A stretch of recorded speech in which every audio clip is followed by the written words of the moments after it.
Over the last few months, Blood Death Knights have reigned supreme on live servers throughout the back half of Shadowlands due to their ability to spam one button. Well, going into Dragonflight, that will no longer be the case, which has a lot of players extremely excited, myself included. Hey guys, what's going on? Shaw here, and today we are going to dive into all of the things that are changing about the Blood Death Knight, and one of my favorite builds to play so far. We're going to be walking through the talent trees, as well as the pros and cons moving into this new expansion. I do want to give a huge shout out to all my patrons who support my channel, but with that out of the way, let's dive in.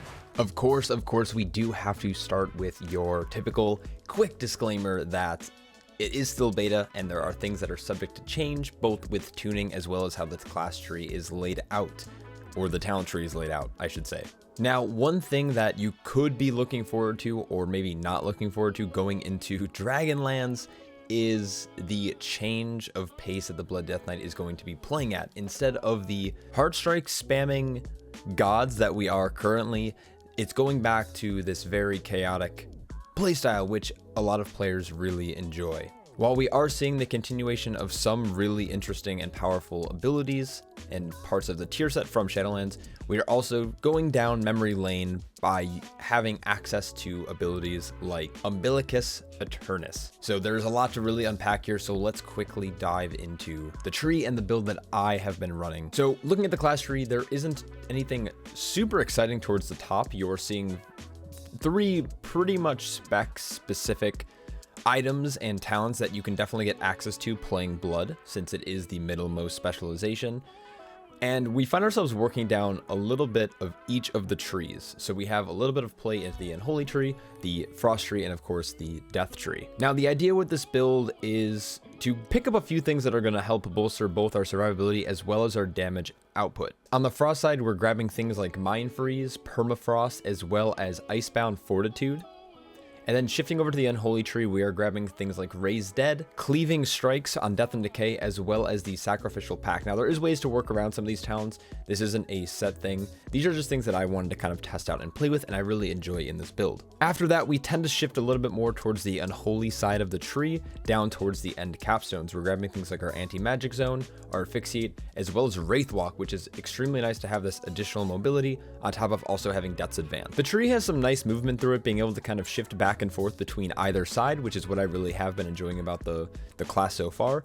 And leaning towards the Unholy side of the tree, towards the lower ladder, the lower bracket, you're seeing things like Unholy Ground, which is allowing us to have 5% increased haste while standing within our Death and Decay, as well as things like Death's Echo, giving us an additional charge of Death and Decay, Death Grip, and Death Advance. This has been extremely fun to play with because it's allowing us to have even more uptime on Death and Decay, which is giving us pretty much more haste, more uptime on the haste, as well as more mobility and control with the additional Death Grip and Death's Advance. So extremely fond of this Death's Echo talent. Now, unfortunately, we're going to pretty much stop there on the Unholy side of the tree because Unholy Bond increases the effectiveness of our rune forging, which currently, as of this point in beta, is currently not available. Just we can't rune forge our weapons. The capstones that we're really leaning into are both our Rune Mastery and Abomination Limb in the center, as well as things like Empower Rune Weapon on the left-hand side of the tree.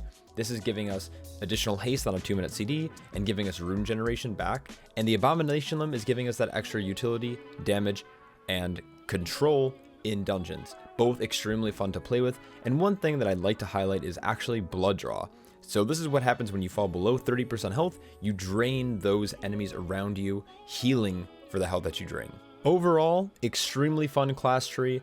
I'm not a DK main, so I don't know if there's any issues with any kind of movement through here, but this is the build that I have been playing mostly. I do see a little bit of flexibility into different aspects of the tree if you'd like, but so far, I'm enjoying it. Let's now take a shift over to the spec tree specifically and talk about exactly what's going on here.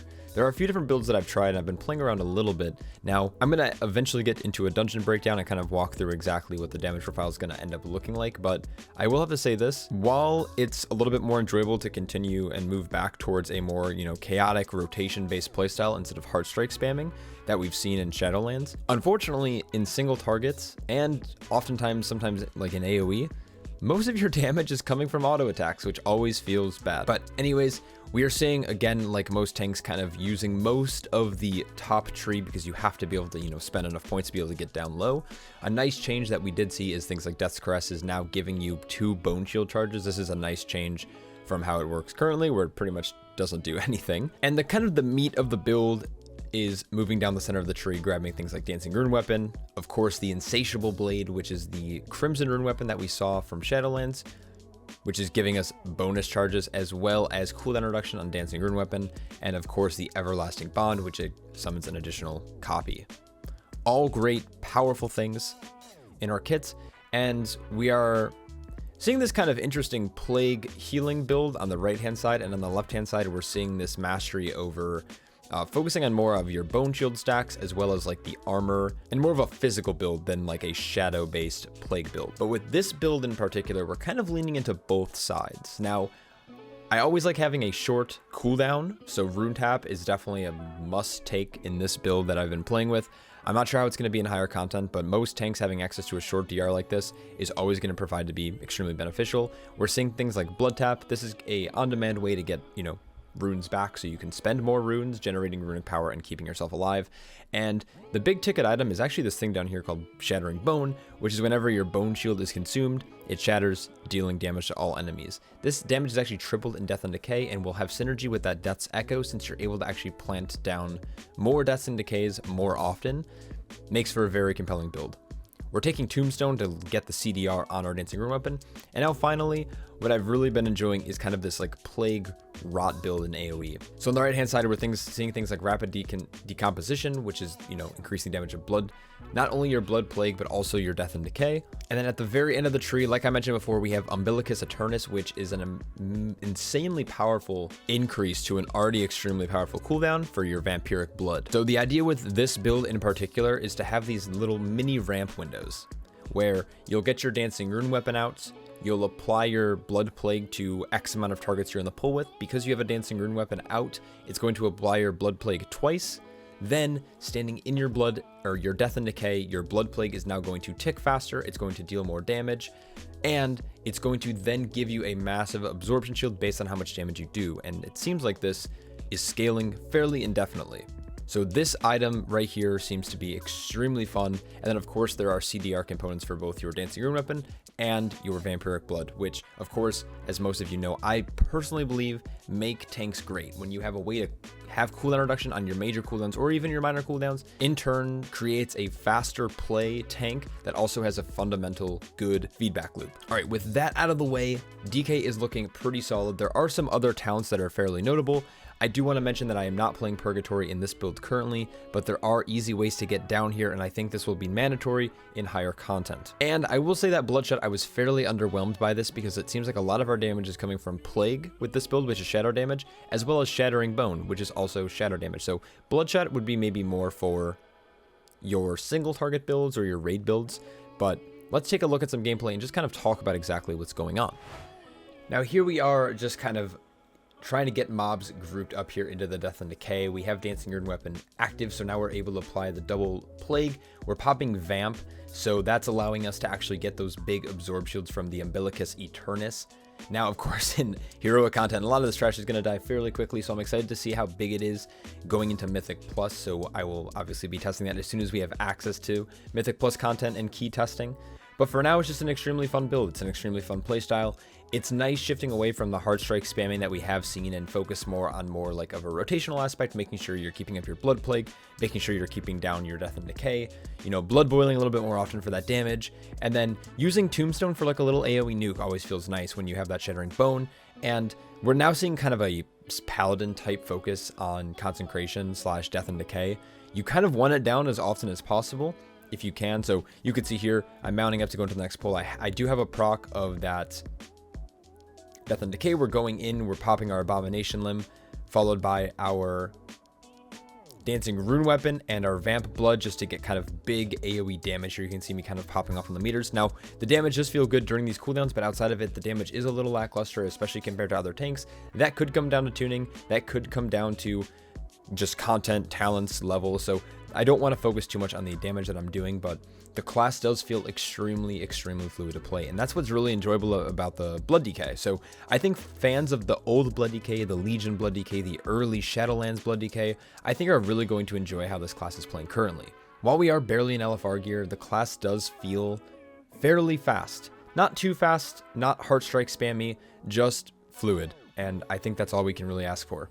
Now, I want to quickly talk about a damage breakdown from, this run specifically, what it's looking like, and that's going to lead me kind of into the pros and cons. I know I mentioned I wasn't going to touch on damage too much because, again, tuning is up for, still up for grabs. They're working on tuning, they're working on bug fixes, they're working on a lot of different things right now, kind of on the back end that we have yet to test, that we're going to be able to test in the upcoming weeks. But I kind of want to point out that I really kind of want to talk about this like single target damage breakdown, because we are seeing a very heavy amount of melee damage being our now top damage again, which is a little unfortunate for the Blood DK, because that never feels great when you're doing this rotation, you're kind of hitting your buttons and your white swings are pretty much competing for the top. So this is a single target breakdown of what my damage was looking like at the end of that last dungeon when we were on Gutshot. Actually, sorry.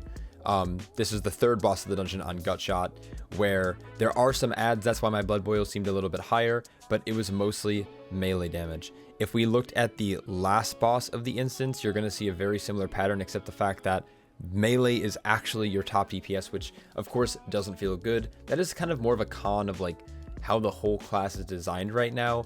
It seems like most of your actual abilities outside of CDs don't really do that much, and even your main CDs and single target, things like dancing your weapon, are just mirroring your attacks, and it doesn't really feel like it's giving you that much outside of your white swings. Now, of course, in AoE you have things like Shattering Bone, which is giving you a lot of consistent damage. You have Blood Plague and Blood Boil giving you a lot of consistent damage through this right side of the tree. You obviously have things like Abomination Limb also doing a ton of damage, but at the end of the day, most of your rotation feels kind of pointless to hit outside of staying alive, which could be seen as a good or bad thing. Now, so that would be more of the con side. It's a little unfortunate that that's the case. Now, it seems like most of the tree is semi-boring. Like when you look at a lot of these talents, it's like improved avoidance, improved strength, improved leech, improved crit chance. Some of these talents in the main tree seem a little boring, and they're kind of just there to fill. Now, of course, Blizzard has already announced that they're really not really worrying, like they're not focusing on the tree layout anymore. They're mostly focused on bug fixes. That doesn't necessarily mean that they're not going to change anything around, but the likelihood of anything changing is pretty low. But what I do like about the tree a lot with some of the pros is you can drop the Acclamation, for example, to pick up another defensive through Death Pact. You can not take Raised Dead at all, and you can work even more down to the left side of the tree if you want things like extra chains of ice, if you want more absorptions, Gloom Ward having synergy with things like Umbilicus Eternus. There's a lot of kind of cool synergies from the class tree over to the main tree, so there are some pros here. And while Permafrost is pretty strong, you can easily take Blinding Sleet, which is another form of CC and even more control than Death Knight can have in their kit. Overall, I like the class tree design a lot. There's some synergies. There are some boring nodes, but besides that, for the class feels great to play. It feels extremely fluid. I think Blood DK mains are going to actually be pretty ecstatic about this. So it's really going to come down to tuning. Are they going to increase the damage of things like, Blood Boil or Blood Plague or whatever it might be to help increase it so our auto attacks aren't our main source of single target, because that's not a very fun playstyle. Now, again, like I mentioned before, I am not a Blood Death Knight main. I typically stay away from the class for the most part, but I've been trying to expand my horizon a little bit across all of the tanks, trying to lean away from my Brewmaster and my Guardian Druid a little bit. So I'm a big fan of this, but let me know what you guys think down in the comment section below. I'd love to hear what you think. Again, huge shout out to all my Patreons who actually support me with their real life money. You're all staying happy and healthy, and I will catch you all in the next one. Take care.